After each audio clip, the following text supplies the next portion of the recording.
এটা হচ্ছে হাইব্রিড মরিচ চাষ। কিছু মালচিং ছিল ঘরে, সেই মালচিং দিয়ে কিছু মরিচ চাষ করছি মাশাআল্লাহ। এই কিছু মরিচ চাষ করলাম, এই দেখেন মালচিং দিয়ে, আর কিছু করছি মালচিং ছাড়া। দেখা যাক কোনটা কীরকম হয় পরীক্ষামূলকভাবে। আশা করি মালচিং দিয়ে ভালো হবে। গতবার মালচিং দিয়ে করছিলাম, খুবই ভালো হয়েছে।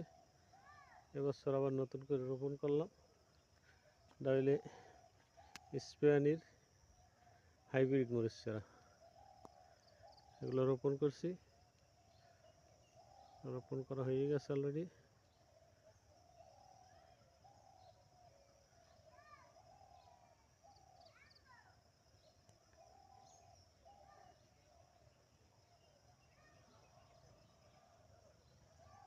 আপনারা ইচ্ছে করলে এরকম মরিচ চাষ করতে পারেন, তবে এই মালচিং দিয়ে যদি করতে পারেন তাহলে আপনারা বেশ রেজাল্ট পাবেন। আমি জানি, আমি 2 বছর করছি মালচিং দিয়ে, খুব ভালো রেজাল্ট। বাণিজ্যভাবে করছিলাম, গত বছর তো বাণিজ্যও করিনি, নিজেদের প্রয়োজন যতটুকু অতটুকু করছি। ইনশাল্লাহ এটা ভালো হবে।